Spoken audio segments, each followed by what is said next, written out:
kemarin tuh ada yang konsul ya dengan saya. Ada salah satu teman dari Madiun, pengennya itu bikin sekolahan burung.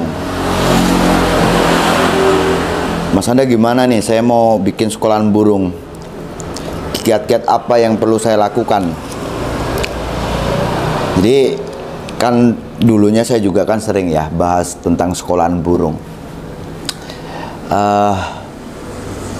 Selain kita sebagai pemain murai batu ya, penikmat hobi murai batu, kita juga butuh masteran ya. Lebih dari itu, untuk sekolahan burung ini kalau kita bisa buat ya, kita komersilkan, itu memang juga bisa ada untuk mencari pendapatan gitu teman-teman ya, atau menghasilkan uang ya. Jadi jasa sekolahan burung ini mungkin ngetrennya sekitar 2-3 tahun inilah ya. Dulu awal-awal saya bikin konten itu kan saya sering ajak teman-teman supaya apa, saya pengen teman-teman yang memelihara burung murai batu ini ya, semakin ke depan nantinya kualitas-kualitas dari burung-burung yang teman-teman rawat itu mempunyai kualitas materi yang bagus-bagus gitu ya. Maka saya ajak teman-teman untuk bikin sekolahan burung ya. Nah, ini kan bisa jadi ajang bisnis teman-teman ya, karena di beberapa tempat juga yang sudah pernah aku datengin itu kan seperti mana di MMS, terus di tempatnya Wildan, terus di tempat teman-teman yang ada di Lampung juga kan ada beberapa sekolahan burung di sana. Yang baru ini tempatnya Yulus Heavy itu bagus itu teman-teman ya. Ini yang baru di Lampung. Nah, dengan biaya SPP-nya itu kan ada yang 500.000 ya. Kalau di Lampung tuh rata-rata tuh 500.000. Entah kalau di kota-kota yang lain. Di Lampung 500.000, kalau di sini tuh sekitar 350.000. Gitu ya. Nanti saya akan bahas lebih lanjut lah. Sekarang saya makan dulu teman-teman ya. Ini kebetulan nih makan nasi goreng di tempatnya Pak Marlin. Nah, tempatnya Pak Marlin. Ini anaknya ini juga pemain burung ya. Tuh orangnya tuh. Tuh si Lutfi. Itu juga peternak burung juga itu. Cuman hari ini burungnya lagi di kondisiin ya. Katanya sih pengen digantang dulu katanya. Oke lah, nanti saya bahas ya teman-teman ya. Saya makan dulu. Ya. Jadi saya kan kasih poin-poinnya aja sama teman kita ini tadi yang mau bikin sekolahan. Saya bilang nggak usah takut, mau melangkah itu nggak usah takut ya. Jadi untuk ukuran sekolahan burung itu juga tanggung jawabnya itu kan yang penting menjaga burung itu dia sehat ya, terus pertumbuhannya bagus, dan yang terpenting itu burung bisa merekam materi-materi yang diberikan. Nah, itu tanggung jawabnya. Nah, seperti mana burung sekolah di situ, yang punya sekolahan itu nggak punya tanggung jawab kok burungnya nanti harus juara, harus nampil, itu nggak ada gitu ya. Jadi sebatas ya hanya apa ya, penitipan lah teman-teman ya, jasa pemasteran. Nah, apa saja sih yang harus ditempuh ya kalau pengen bikin sekolahan burung? Satu, tempat. Saya bilang kalau bisa itu tempatnya luas dan ada 2 ruangan lah paling tidak, entah itu di bawah dan di atas gitu ya, 2 lantai. Mungkin yang di bawah nanti kasih burung trotolnya, untuk yang pastol nanti yang di atas. Dengan begitu kan paling tidak membedakan lah ya, supaya nggak nyampur trotol kok dicampur dengan pastol seperti itu. Tempat ya, yang jelas tempat. Kalau memang pengennya ini dijadikan tujuan untuk mencari uang, ya harus profesional gitu ya, bukan apa adanya gitu teman-teman ya. Memang harus diupayakan, tempatnya harus enak, tempatnya harus luas. Nah, karena bicara tentang master, tentu saja kan burung-burung yang untuk jadi dosennya atau jadi gurunya itu juga harus burung-burung yang bagus, nggak boleh burung nanggung gitu kan. Nggak boleh terus burungnya bener cungkok tapi cungkoknya nggak gacor, kan ya percuma gitu ya. Jadi beli burung yang memang betul-betul maksimal lah. Burung itu kalau cungkok ya harus cungkok yang konslet, yang tembaknya panjang-panjang, materinya bagus. Sebenarnya kalau untuk ukuran cungkok sendiri itu sebenarnya teman-teman ya, untuk burung dia nggak ngisi lah ya, dia taruhlah dia suara materi hutan dia itu udah bagus sebenarnya. Kayak tembakan apa namanya itu, kayak gerejaan itu ya, cer itu udah enak. Untuk cungkok itu udah enak. Nah, pemilihan master ini ya harus gacor jelas ya, nggak boleh nanggung. Terus pilihlah burung satu jalur dulu. Apa sih yang dimaksud burung satu jalur? Jadi satu suara, bukan burung-burung yang roll ya.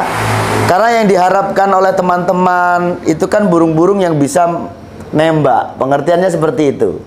Bisa nembak cililin ya kan, kapas tembak, lovebird, kenari, kuntilanak, gereja tarung gitu kan ya. Pengennya yang nembak-nembak. Nah, carilah burung yang suaranya itu satu jalur.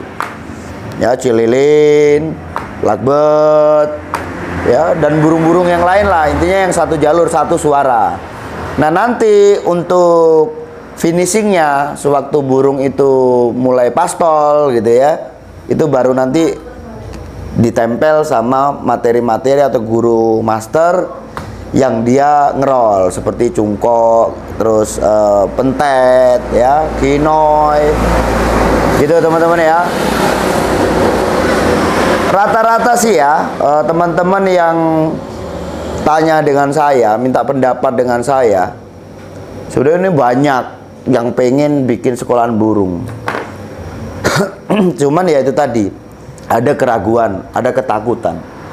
Dan sebenarnya kalau alasannya takut itu sebenarnya ya juga apa ya, ya nggak harus takut gitu loh teman-teman ya. Sekarang gini, kalau teman-teman pengen buka sekolahan burung dengan kapasitas 100 murid gitu ya, mungkin kalau ditangani sendiri memang nggak bisa, ya harus memperkerjakan orang gitu ya. Kita harus pekerjakan orang, ya profesional gitu aja lah teman-teman ya. Dan burung-burung yang disekolahkan di situ, yang bikin takut teman-teman ini kan takutnya nanti burungnya nggak nampil, burungnya nggak juara. Rata-rata sekolahan burung juga nggak punya tanggung jawab itu loh teman-teman ya. Nggak harus burungnya yang sekolah situ pasti nanti akan nampil, pasti juara, enggak ya. Tuntutan orang-orang yang burungnya disekolahkan itu kan pertama, paling tidak burung itu dia diajari mandi lah ya.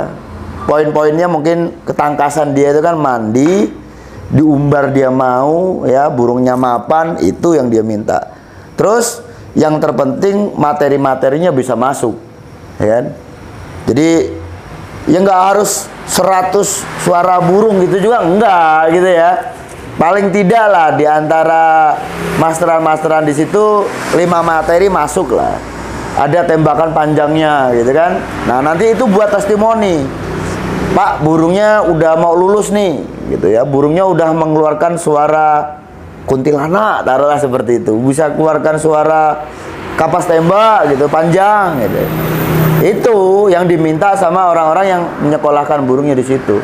Nah, soal tanggung jawab seperti mana kematian dan sebagainya, rata-rata untuk sekolahan burung itu, kalau burung itu sampai mati, biasanya itu cuma dipotong uang SPP. Jadi uang SPP kembali. Taruhlah dia udah sekolah selama 6 bulan, terus burungnya mati, ya kan?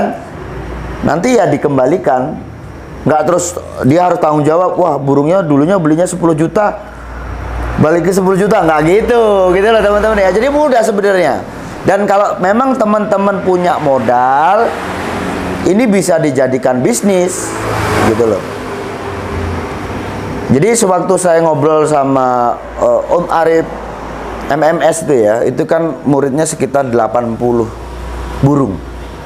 80 itu kalau 500-an berarti kan dalam 1 bulannya 40 juta ya. 40 juta. Kerja mana lagi loh teman-teman dibayar 40 juta ya kan? Kalau masalah kan bayar EF-nya, bayar ini dan itu. Ukuran 500.000 itu tetap kita punya keuntungan, tetap itu ya. Taruhlah satu pekerja itu menangani 20 burung. Ya itu dibikin nanti kan diatur bisa ya, diatur seberapa dia bisanya gitu ya. Kalau di MMS itu kalau nggak salah dia punya 4 pegawai menangani 80 burung. Artinya satu pegawai, satu orang ini menangani 20 burung kan ya. Taruhlah untuk UMR hari ini berapa? Di Tulungagung ini berapa? Taruhlah 3,5. Ada nggak 3,5? Sekitar berapa? 2 juta ya. Wah, 2 juta. Kalau 4 orang berarti kan 8 juta. Ya kalau muridnya 80 juta masih 80 burung kan 40 juta dipotong 8 juta masih 32 juta. Kalaulah untuk ukurannya operasional pakan dan sebagainya ini taruhlah 10 juta gitu ya. Berarti masih berapa? 22 juta. Kerja yang mana lagi coba kan? Dapat keuntungan 22 juta. Jadi teman-teman ya, bukan hanya teman-teman punya modal ya. Kalau nggak punya modal pun teman-teman punya aset apa ya bisa ini untuk digadaikan juga bisa ya. Kalau ini udah jelas soalnya gitu loh. Udah jelas, yang terpenting itu teman-teman dipercaya. Nggak mau main neko-neko. Kan ada juga kasus katanya kan burungnya ditukar, diganti ringnya gitu. Pokoknya teman-teman tidak pernah ada kabar buruk. Orangnya baik, bisa dipercaya, orangnya amanah. Terus master-masternya atau burung-burungnya ini harus bagus gitu loh ya. Arti kata bagusnya itu ya walaupun ya burung-burung masteran ini tidak semuanya pasti akan masuk, tetapi kalau kita punya entertain ya. Satu contoh nih, wah nggak usah pakai burung asli, pakai MP3 aja bisa kok. Kenapa pakai burung asli? Kan ribet kan begitu. Ada juga seperti itu. Cuman kan entertainnya nggak dapet. Udahlah pakai cendet aja. Cendet ini kan suaranya komplit nih, materinya banyak. Kenapa harus beli satu-satu? Kapas tembak, kenari, lagbet dan sebagainya. Entertainnya nggak dapet gitu ya. Butuhnya orang itu yang namanya usaha pasti ada gebrakan kan ya. Oh di sana itu ikonnya mungkin jala uren yang konslet gitu.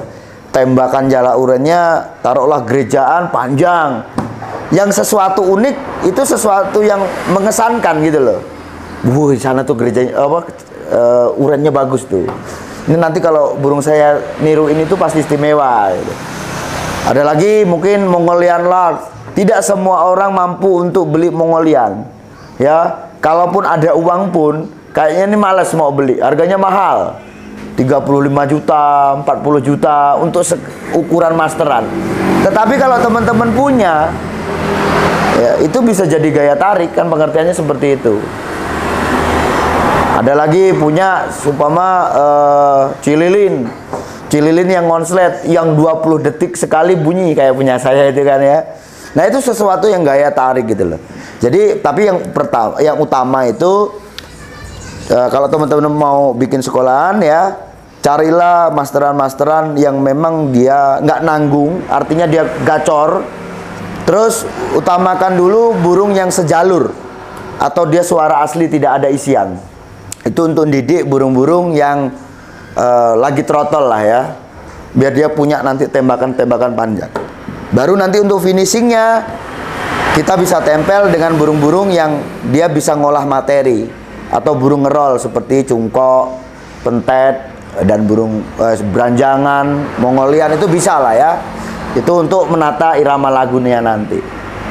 Gitu ya teman-teman ya. Nah nanti kalau udah berjalan, kalau yang untuk pertama kali nggak usah nolak dulu, nggak usah seleksi dulu. Asal ada murid terima, ada orang daftar terima. Nanti kalau udah banyak nih kayak di MMS itu kan udah banyak tuh.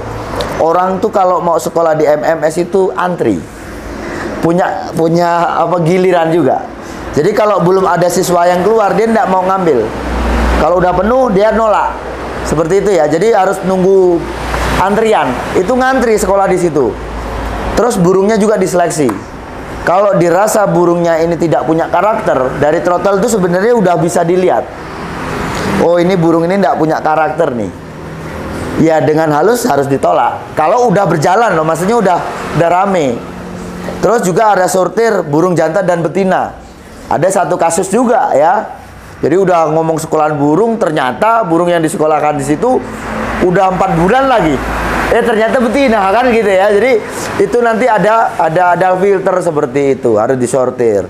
Kalau sudah berjalan, kalau muridnya udah banyak. Gitu ya. Nanti kalau udah kan perjalanannya singkat sih teman-teman. Alangkah baiknya supaya nanti ada pendapat dari teman-teman ya yang mengatakan, oh sekolah di sana itu nggak lama tapi efektif, masteran pasti masuk ya, burung pulang dari situ, lulus dari situ pasti punya materi bagus. Ambil aja burung, kalau untuk umumnya burung yang diloloh tangan ya, itu burung yang umurnya 3 bulan. Jadi kalau untuk umur di bawah 3 bulan, menurut saya sih masih kecil lah ya. Tapi kalau udah ngomong 3 bulan, mau nggak mau burung harus kena master. Kalau nggak kena master nanti malah nggak punya materi bagus gitu loh ya. Jadi usahakan biar ada image. Oh di situ nggak lama, mungkin kan dari 3 bulan, 4 atau 3, 4, 5 bulan ke depan ini kan udah jelas lah burung udah pulang dari situ udah punya birahi, udah bisa keluarkan paling enggak ya cililin panjang-panjang gitu kan. Gitu ya teman-teman ya. Ini kebetulan aku nih lagi makan tempatnya salah satu teman perburungan yang ada di Ngunut ya. Ini pemain Cak Ijo tadinya. Terus sekarang itu main di Murai. Dan kebetulan Murai yang dia punya juga itu prestasi lah ya. Burungnya prestasi bagus, diternakkan dan juga tetap masih digantangkan. Jadi 2 keuntungan ya, bisa ternak, bisa juga gantang. Tapi sayangnya cuma 1 pasang ya. Sayangnya cuma 1 pasang. Saya ini kalau ketemu sama teman-teman perburungan selalu saya memberikan motivasi teman-teman ya. Kata dia, saya kejar terus dia tuh. Apa alasan dia hanya 1 pasang gitu kan? Tanya aja tuh ya. Ya kan? Saya kejar. Katanya tempatnya kurang, tempatnya begini begitu. Kan sudah saya kasih contoh dan itu semua ada bukti bahwa ternak murai batu itu mudah. Mau ukuran alasan tempat seperti apa, tempat kecilnya seberapa itu bisa. Tempat dia ini termasuk juga ukuran 2 meter kan udah dia panjangnya. Sebenarnya udah bisa gitu ya. Bahkan ada yang untuk ukuran 65 cm tapi tingginya 2 meter itu aja berhasil kok. Ya tempatnya Mas Yanto itu juga berhasil. Ini kan sebenarnya saya juga karena ada beberapa betina tuh kan ceritanya di rumah. Saya tanya sama istri, gimana kalau saya bikin kandang soliter di pinggir rumah gitu kan. Biar nanti bisa temen ngopi gitu. Kata istri sih kayaknya terlalu banyak tempat burung. Jadi nanti di rumah itu juga kasihan sama anak-anak. Tadinya saya pingin gitu teman-teman ya, biar nanti tidak ada lagi orang-orang yang punya alasan, wah tempatnya nggak ada begitu. Semua itu kalau diusahakan pasti bisa. Gitu. Gitu ya teman-teman ya. Mas Ruby, nanti ditambah ya kandangnya. Oke ya, saya rasa cukup sekian. Sukses selalu.